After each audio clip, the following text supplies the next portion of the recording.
Nunca vieron espirometría ustedes, ¿no? No, profe. Bien. Están todos adentro, creo que no hay nadie por entrar. Muy bien, bueno. Ahí estamos. Bueno, el tema espirometrías es uno de los temas tal vez más importantes nosotros de la práctica, porque justamente es lo que muchas veces nosotros podemos objetivar problemas en la salud respiratoria de los pacientes y también en otras enfermedades o condiciones más allá de los problemas, espera que estoy duplicado acá también, de los problemas respiratorios, sino hay enfermedades que tienen compromiso pulmonar y también es una manera de evaluarlo. Y como ya veremos, tienen varias indicaciones que nos ayudan en el caso de saber hacerlas, interpretarlas de manera adecuada, nos permiten poder sacar conclusiones desde el punto de vista diagnóstico, desde el punto de vista terapéutico. Por eso, entender las espirometrías nos sirve para entender un elemento de diagnóstico, como puede llegar a ser el electrocardiograma en el cardiólogo, u otro método de diagnóstico en el imagenólogo, etcétera, como para poder sacar conclusiones. Para nosotros es un elemento de diagnóstico diario que obviamente tiene sus indicaciones, tiene sus limitaciones y son buenas tratar de saberlas. Lo que yo quiero y trataremos de hacer ahora es que ustedes aprendan por lo menos a interpretar de qué se trata, cómo sería una aproximación básica al estudio y luego, si podemos profundizar un poquito más, sacar conclusiones sobre el mismo. La espirometría es un método de donde lo que se trata de evaluar y medir es justamente el esfuerzo espirométrico, o sea, el esfuerzo del soplido del paciente, donde si bien es recomendable medir tanto la expiración como la inspiración, la mayor información, pero no toda, se saca del esfuerzo expiratorio. Este es un método que ustedes ya van a ver, es muy antiguo, del 1800 y pico, estaba, perdón, 1780, tenemos la primera comunicación del estudio hecho técnica y científicamente bien, donde el mecanismo continuó siendo el mismo, la parte técnica no varió, lo que varió fueron los elementos, los aparatos, pero no la técnica básica que medí la expiración. Cuando nosotros hacemos una espirometría, cuando nosotros evaluamos la respiración de un paciente, tenemos que considerar, en primer lugar, los volúmenes y luego las capacidades. O sea, tenemos que entender que en una espirometría mediremos una parte, como en otros estudios de función pulmonar, pero que están relacionados con el funcionamiento fisiológico normal de la persona. Cuando hay una persona, le estoy pidiendo, o cualquiera de ustedes en este momento, que no están rindiendo un examen, por lo tanto no están taquipnéicos ni nada por el estilo, respiran de una manera normal, relajada, a volumen corriente, que así se llama, movilizamos aproximadamente unos 500 mililitros de aire que entran y salen en cada respiración. Cuando esa persona yo le pido que inhale profundamente, o sea, lleve a inflar completamente sus pulmones, tendremos lo que se denomina volumen de reserva inspiratoria, que sería la total cantidad de aire que esa persona logra inspirar partiendo de volumen corriente hasta una inspiración máxima. Y si de volumen corriente pido lo contrario, que esa persona vacíe los pulmones de manera completa, también, como decíamos, desde volumen corriente tendremos el volumen de reserva expiratoria. Entonces, si yo uno volumen de reserva inspiratoria, volumen corriente y volumen de reserva inspiratorio, voy a tener lo que se denomina capacidad vital. Es decir, que la combinación de los volúmenes de reserva inspiratoria, expiratoria y corriente me dan la capacidad vital. Esa capacidad vital es lo que yo voy a medir en la espirometría. Si ustedes miran bien este gráfico con las tablas, que está muy simplificado, ustedes ven claramente que la capacidad vital no mide el volumen residual, por lo tanto, no va a medir la capacidad pulmonar total o TLC como se ve acá. ¿Por qué es importante esto? Porque tenemos que saber primeramente también las limitaciones del método. Una espirometría va a movilizar aire, por lo tanto va a medir lo que se moviliza, no lo que está fuera de esa movilización. Para evaluar el volumen residual, voy a necesitar otros métodos que analicen ese volumen de aire que no interviene en la respiración. Esos son los volúmenes estáticos. Y es eso que lo cual necesitaremos otros elementos, como por ejemplo la difusión de gases o la pletismografía corporal para medir esa cantidad de aire que quedó inflando esos pulmones o evitando que se colapsen esos pulmones.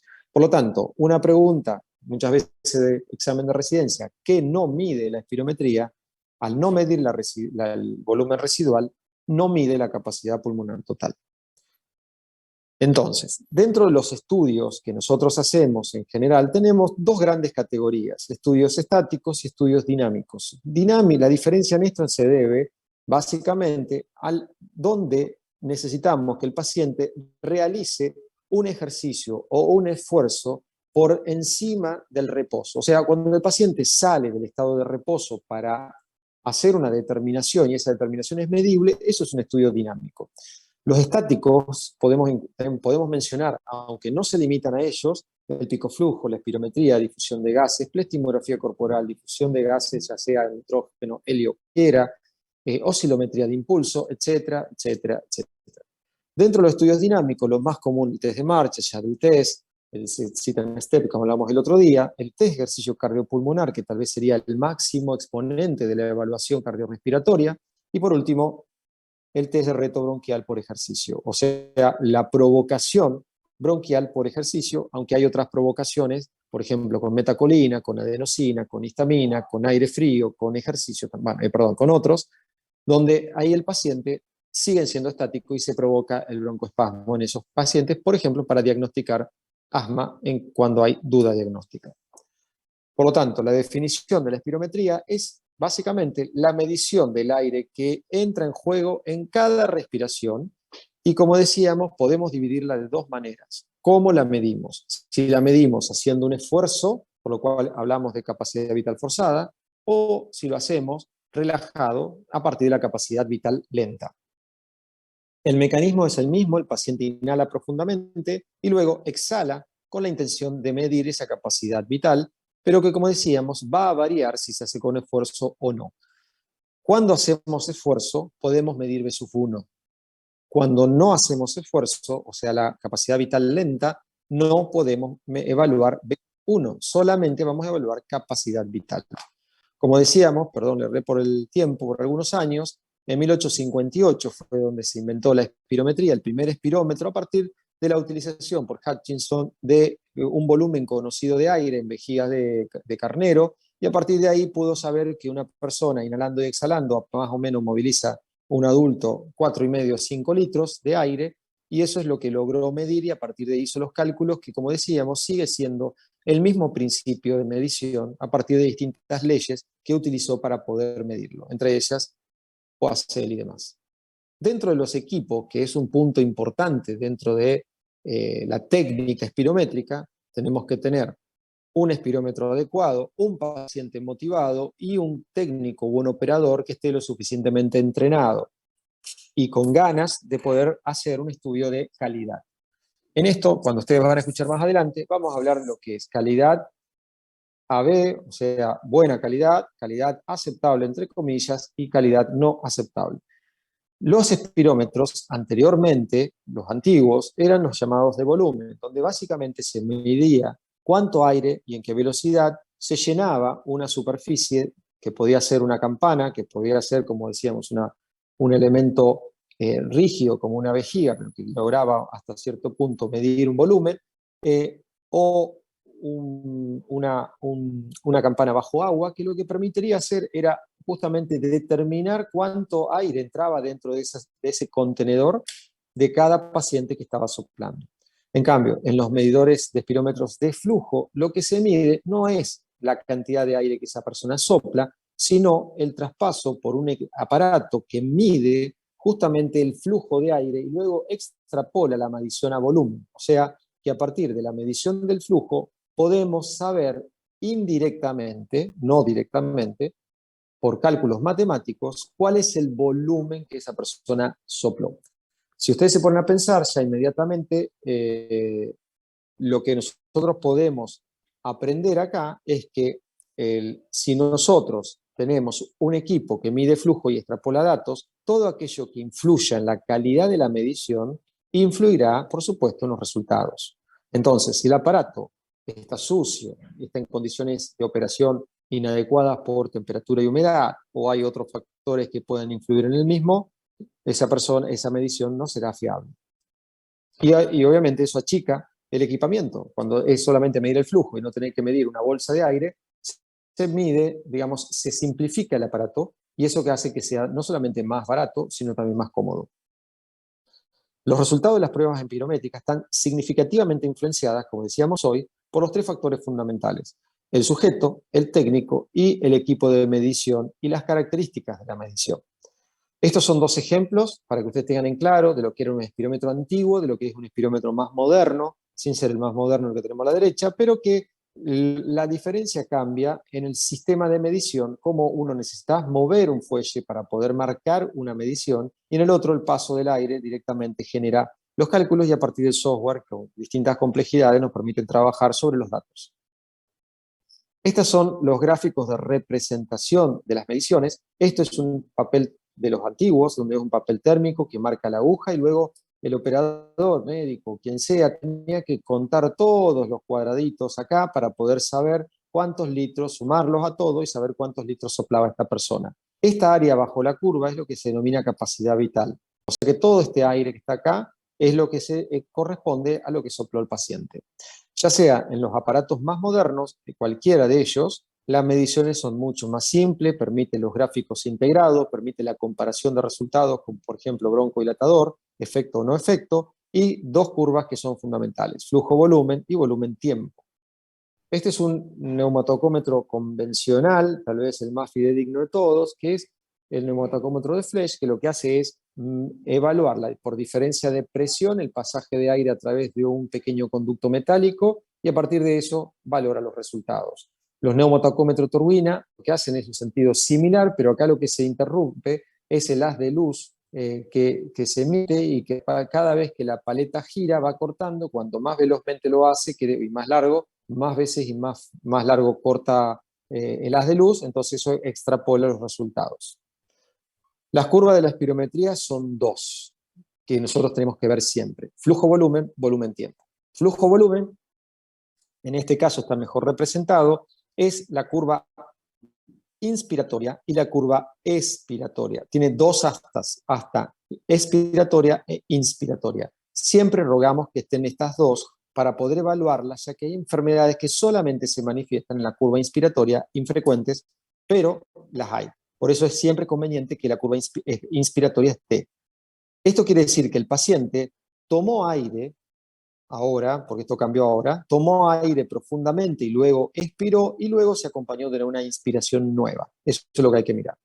Las curvas volumen-tiempo nos sirven para ver con qué intensidad hizo el esfuerzo inicial y hasta dónde llegó, que siempre tiene que superar los 6 segundos. Una curva en un adulto, en un chico 3 segundos, en un adolescente 6 segundos.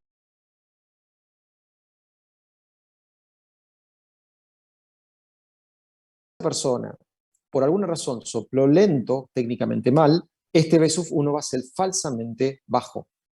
Por lo tanto, va a ser un falso positivo en cuanto a grado de afectación. Por eso es conveniente que el paciente sople de forma intensa los primeros segundos, luego sostenga para poder llegar a los 6 segundos de soplido.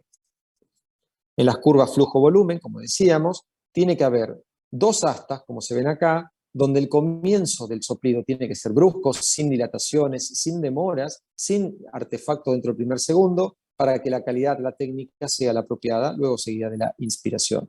En esta curva que vamos a medir fundamentalmente el pico flujo en el vértice y después el FEF 2575, que es lo que representa en esta zona la pequeña vía aérea. Cuando ustedes vean un compromiso obstructivo, van a ver que esto tiende a ser una pancita hacia abajo. Es típico de compromiso de pequeña vía aérea.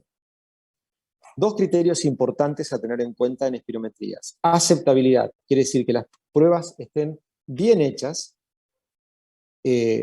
digamos, técnicamente hablando, que el paciente lo haga en un sentido intenso de entrada, con fuerza de entrada, que no tenga artefactos como tos, por ejemplo, corte la respiración al momento del soplido, por lo menos en los primeros segundos, y que luego haga el mayor soplido posible para que la curva termine de una manera tranquila, ya lo verán. Y la reproducibilidad, ese es otro concepto que tienen que tener en cuenta, es que tiene que haber una curva similar a la otra, para que de esa forma no tengamos, digamos, no tengamos diferencias y la calidad sea la misma. Hago una pausa, ¿puede ser? ¿Puedo hacer una pregunta? ¿Me escuchan? Sí, sí. ¿Yo ya les di a ustedes espirometría o no? No. No. Bien, porque me agarró la confusión. Les puedo asegurar que me agarró una duda si se la había dado o no, y no, se ve que es la otra comisión. Listo, está. Se Profe, me confunde. tengo una consulta. En lo de la reproducibilidad, Bien. se hacen 2 o 3 pruebas al mismo paciente en la misma consulta? ¿O por qué usted dice que al menos 2 curvas tienen que ser característicamente similares? Bien, está bien tu pregunta. Siempre toda espirometría, lo iba a decir después, pero no importa. Toda espirometría tiene que tener 3 esfuerzos aceptables, pre-broncodilatador y 3 post-broncodilatador. O sea que como mínimo la persona en una evaluación va a soplar 6 veces. El máximo que puede soplar son 8 veces pre-broncodilatador, 8 veces post-broncodilatador. Ahora bien, como les decía al principio, tiene que haber 3 y 3 como mínimo. Pero de esas 3, 2 al menos tienen que ser muy parecidas entre sí. Quiere decir que tiene que ser reproducible, pre y post broncodilatador. Por lo tanto, el tema de la reproducibilidad es muy importante porque la única forma de que el paciente sople igual, 2 espirometrías, es que lo haga con máxima intensidad. O sea que si yo, por ejemplo, soy un simulador y quiero hacer un soplido para, no sé, ganarme una jubilación, y lo hago a propósito, suavemente, el concepto es que si yo le pido que vuelva a soplar de nuevo, jamás va a volver a hacerlo igual, a menos que sea una persona, no sé, sumamente entrenada. Pero en general, la única forma de que logremos 2 curvas similares entre sí, quiere decir una diferencia de capacidad vital forzada y de B sub 1 menor a 150 mililitros o 5%, tiene que ver con que la curva, o el soplido, mejor dicho, se haga a una máxima intensidad. ¿Se entiende la respuesta? Sí, Entonces, profe, perfecto. mínimo 6 y máximo 8, o sea, 4 y 4 o 16, digamos, 8 y 8. No, máximo son 8 pre, 8 post, 16 Ah, soplidos, máximo. perfecto. De un Gracias. mínimo de 3 y 3. Ese es el mínimo requerido. De las cuales, de esas 3, mínimo, tiene que haber 2 que sean muy parecidas entre sí, iguales, por así decirlo. Si alguien hizo una espirometría de acá, se van a dar cuenta que no es fácil hacer una espirometría. Pero con el tiempo y el entrenamiento, la gente que tiene problemas respiratorios lo hace de taquito. Pero no es fácil soplar, ¿eh? Porque no hay resistencia al soplido. Por eso cuesta. Todos se quejan. Bien. Entonces, ¿cuándo es una prueba aceptable? Como le decíamos, comienzo bien, violento, soplar con fuerza, curva sin artefactos y que luego termine de una manera bien pausadita ahí, lo mismo que para curva de volumen tiempo.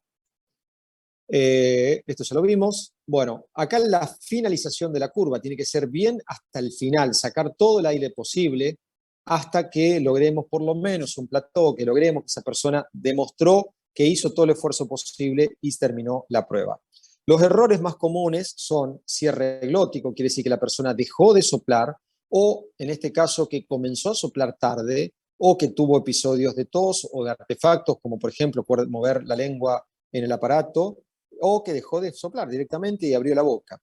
Uno de los errores más críticos es justamente la extrapolación retrógrada o el inicio tardío del soplido fuerte, porque acá imagínense que si yo quiero medir lo que pasa en el primer segundo y el paciente se demora en soplar, voy a medir cualquier cosa menos lo que debería medir.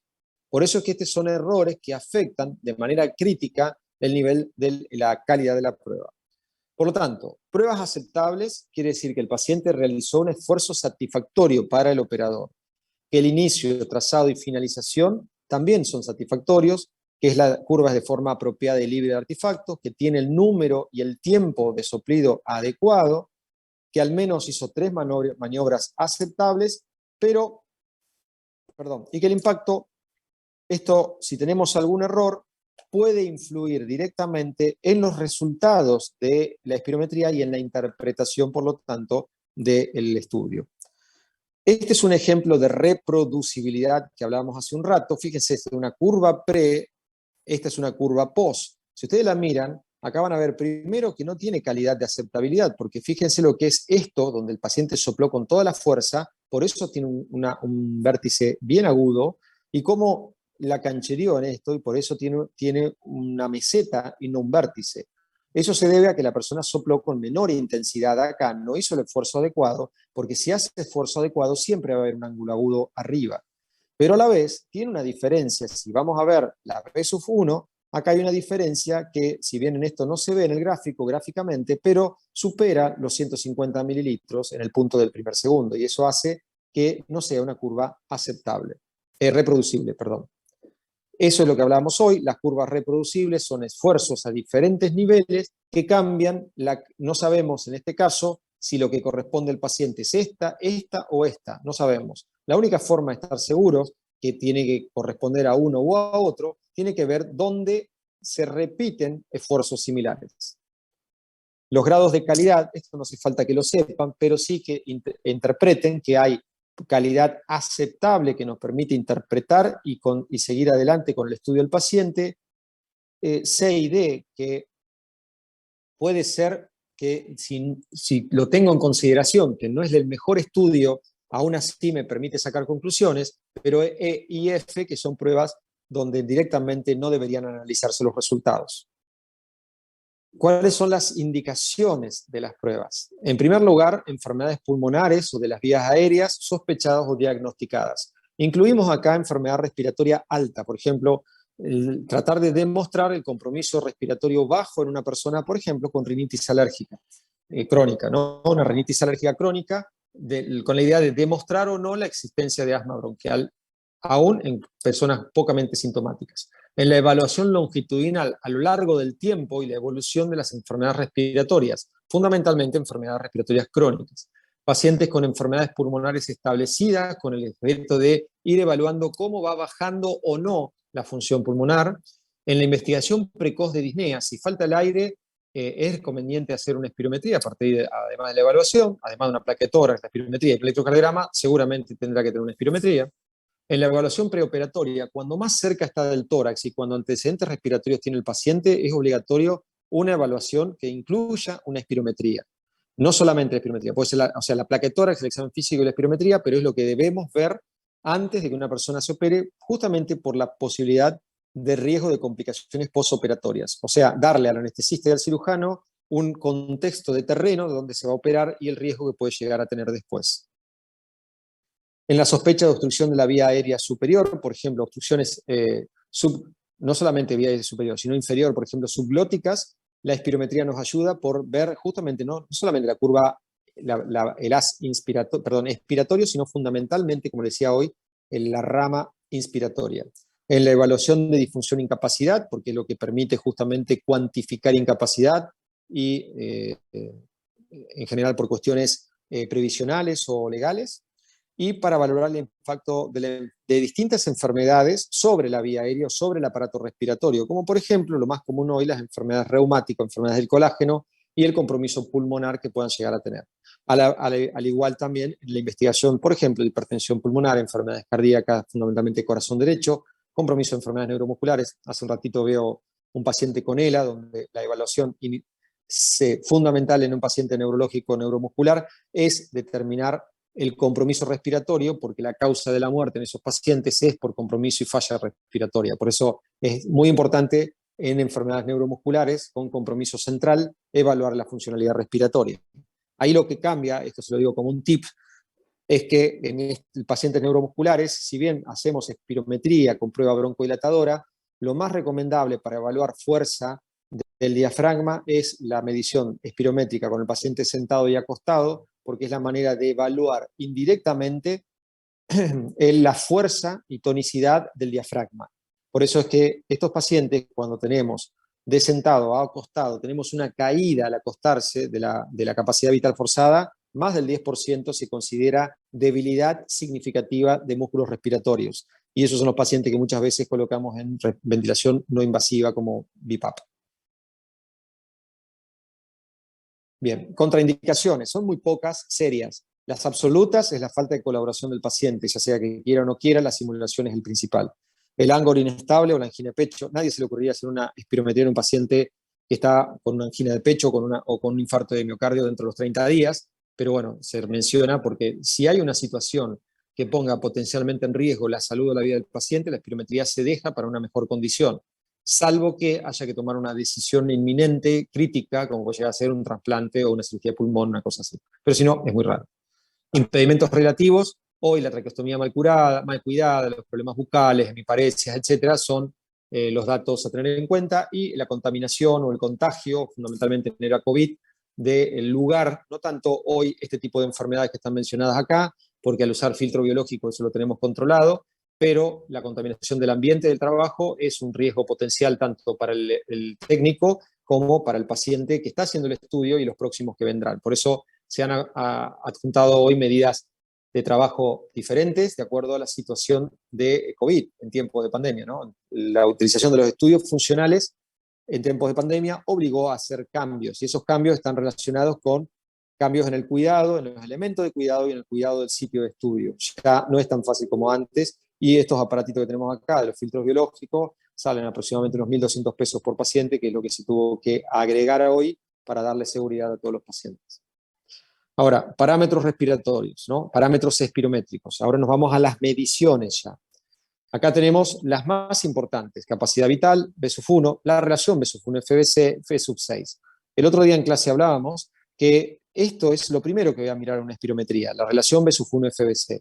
Por ejemplo, en un paciente con EPOC, o con asma, una enfermedad obstructiva, esta va a estar afectada, por lo tanto la relación va a ser baja, y en cambio, si es una enfermedad restrictiva, esta va a estar afectada, a lo mejor esta no, y esto hace que el índice B-1-FBC suba, y de esa manera tenga una enfermedad restrictiva. Por lo tanto, es importante tener buena calidad de la técnica espirométrica para interpretar de manera adecuada los resultados, pero siempre empezamos la interpretación de los resultados con la relación B-1-FBC, y de acuerdo a lo que esté alterado, si es una enfermedad obstructiva, voy a ver valor de B-1 para poner la gravedad, como vimos en la afectación espirométrica de POC, o si es FBC alterada, voy a ver el valor luego de la misma para poder determinar el compromiso en una enfermedad restrictiva, por ejemplo, como puede llegar a ser una intersticiopatía, o sea, una fibrosis pulmonar, una enfermedad neuromuscular o una enfermedad del colágeno asociada a compromiso pulmonar. Los parámetros que voy a medir en las curvas, como decíamos, el pico flujo también, que lo podemos medir con aparatitos diferentes, separados, que es lo que usamos, por ejemplo, en el monitoreo del asma, en el monitoreo de la exacerbación en EPOC, y que es la cantidad de aire que el paciente expulsa en la primera parte de la capacidad vital, y que es digamos, el mayor esfuerzo en la salida del flujo de aire del paciente al soplar.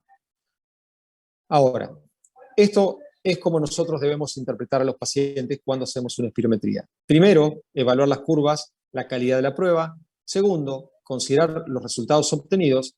Y una vez que vemos los resultados, ahí después nos vamos a los valores predichos, que serían los valores de referencia que tomaremos para cada paciente que estamos evaluando en este momento en relación a las tablas de normalidad que ya existen en el mundo. Ahí hay un punto de discusión importante, porque todo dependerá de mi aparato y de mi capacidad de discriminar que ese paciente corresponda a una población u otra, o bien utilizar un parámetro, un nomenclador que reúna la mayor cantidad posible y sea representativo de mi población.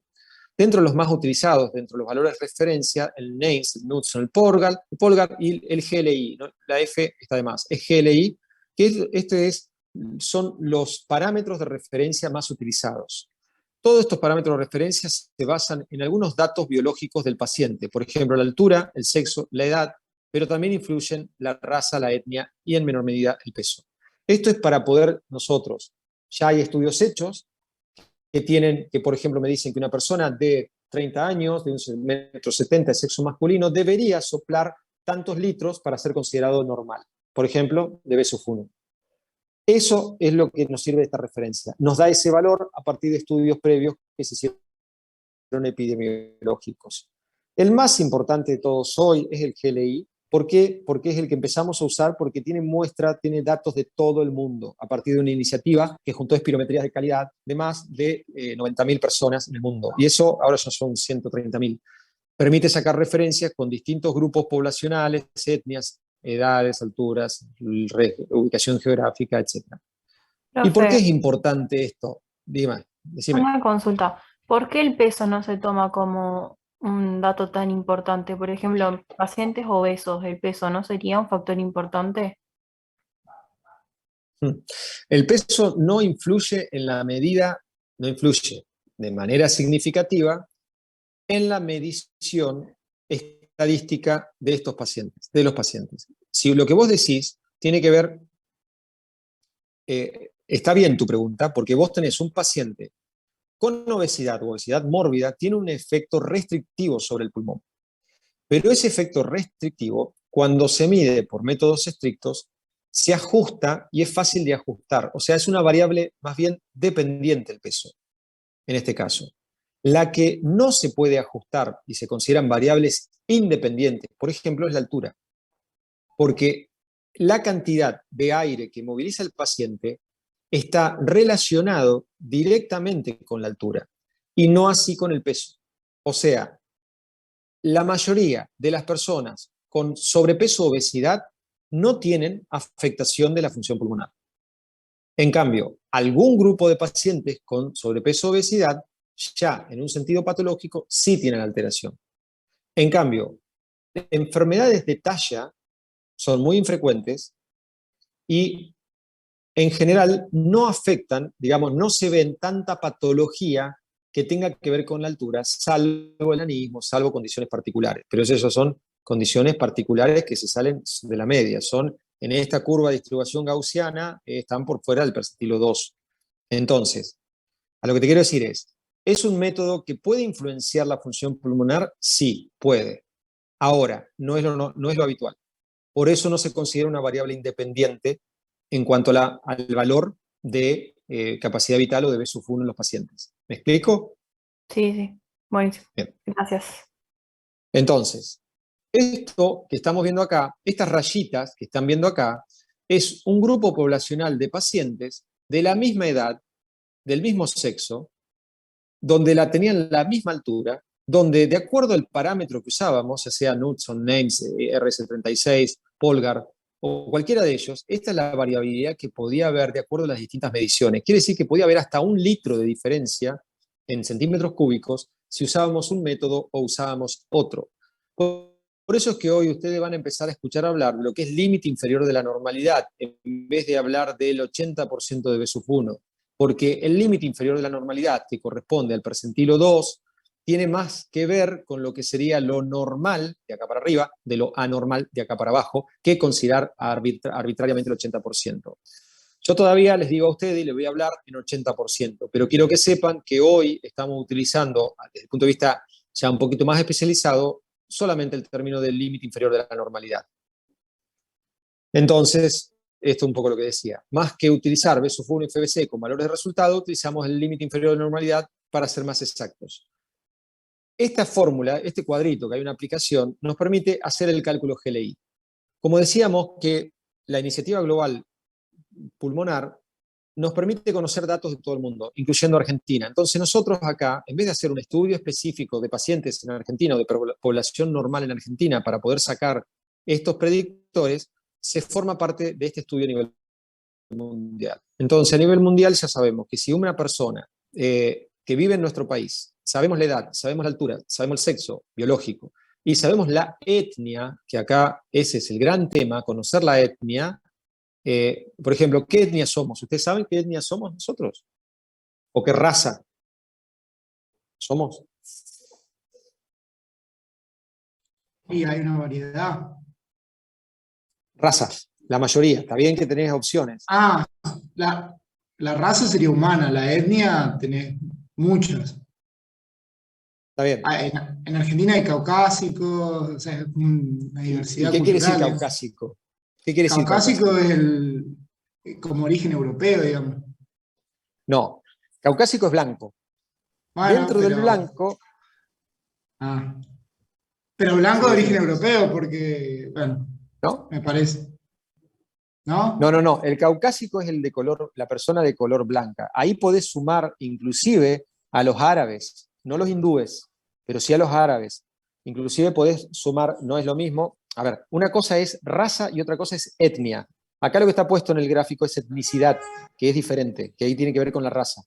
Entonces, la etnia, o sea, vos tenés primero raza, y en ese caso hablamos de caucásico, africano, lo que sea. O sea, eso tiene que ver con el origen ancestral de la persona.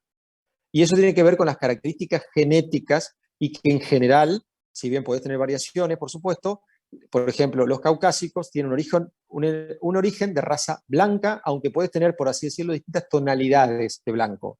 Esas tonalidades de blanco son las etnias. Por ejemplo, si yo les pregunto, los latinos, ¿qué son? ¿Qué raza son? Raza blanca, son caucásicos. Ahora, ¿qué etnia?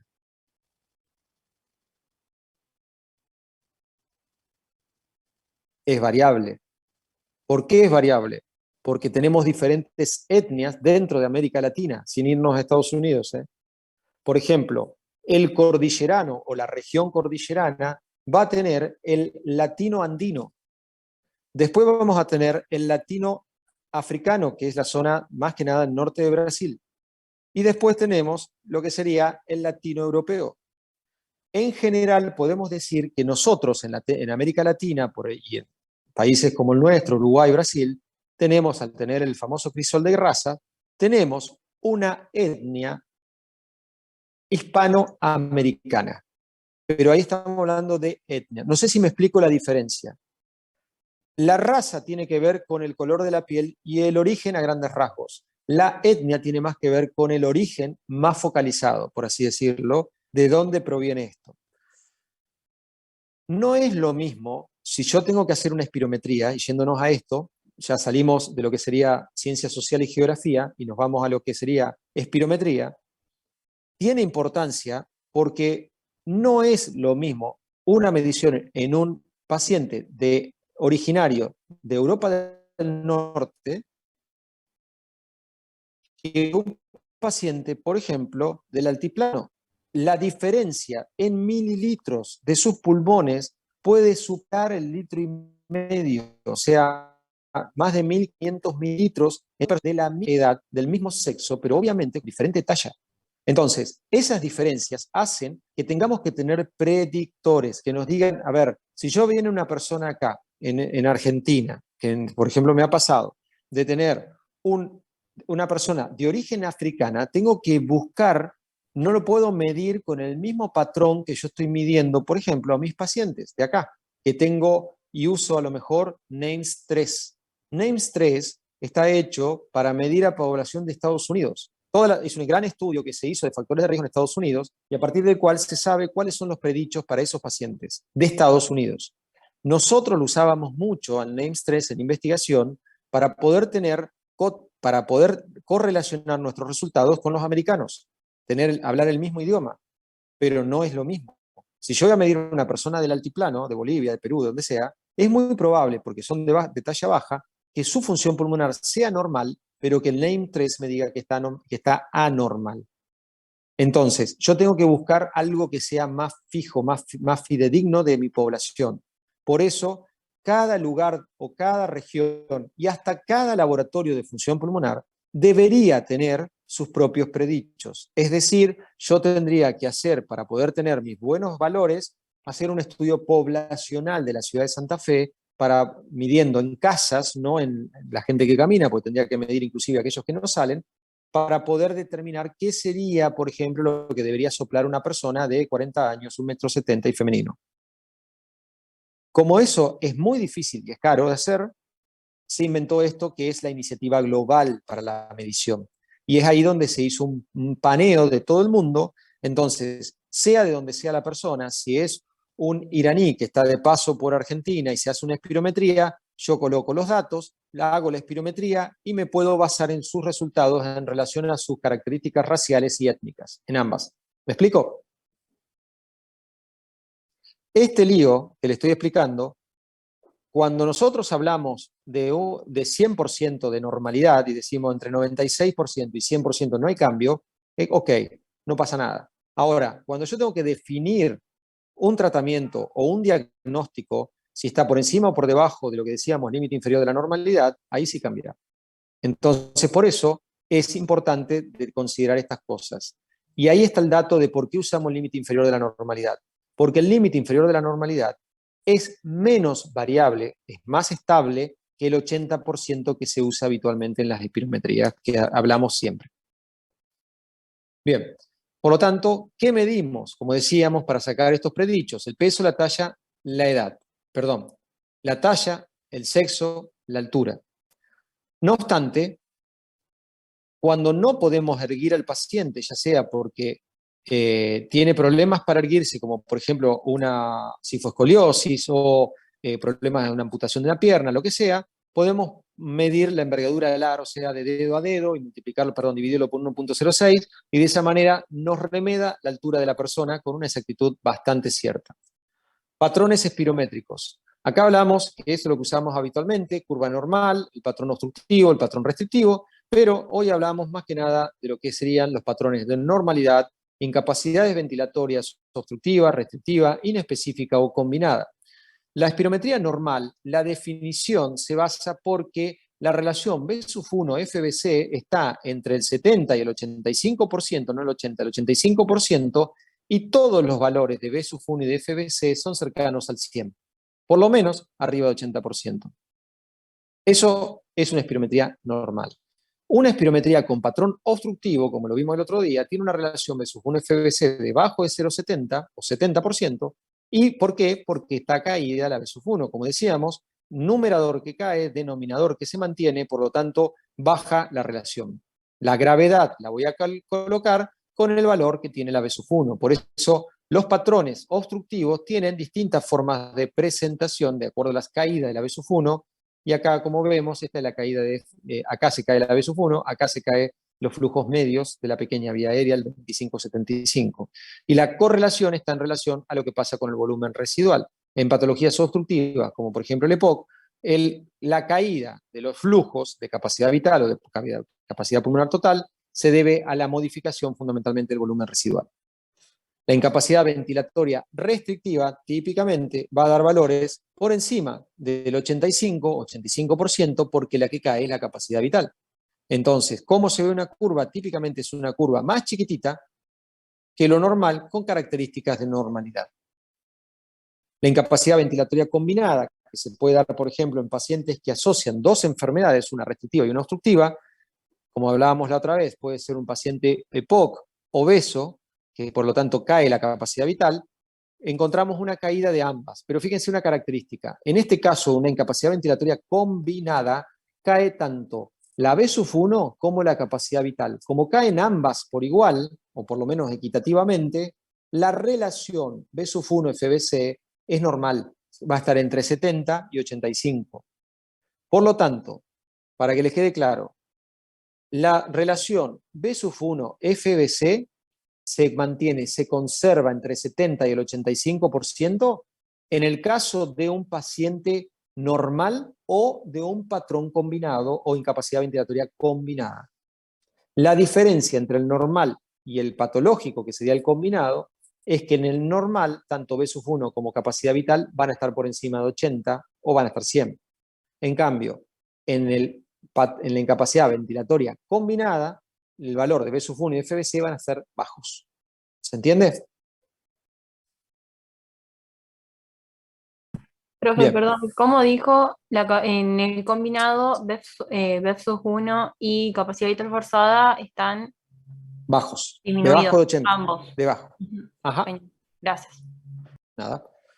Prueba broncodilatadora. Siempre que hagamos una espirometría tiene que hacerse el test de broncodilatación. O sea, se le agregan al paciente, se le administran 400 microgramos, o sea, 4 dosis de salbutamol o eventualmente ipratropio, con la intención de generar reversibilidad a nivel de la vía aérea, fundamentalmente mirando la B/1. Si la reversibilidad es significativa es porque ese paciente modificó la B/1, como decíamos el otro día, entre 200 mililitros y un 12%. Bueno, esto es otra cosa. Reversibilidad postbroncodilatadora, como veíamos, 12 a 200 mililitros. Esto es gráficamente cómo se ve en la respirometría entre el pre y el post broncodilatador. ¿Alguna pregunta hasta acá?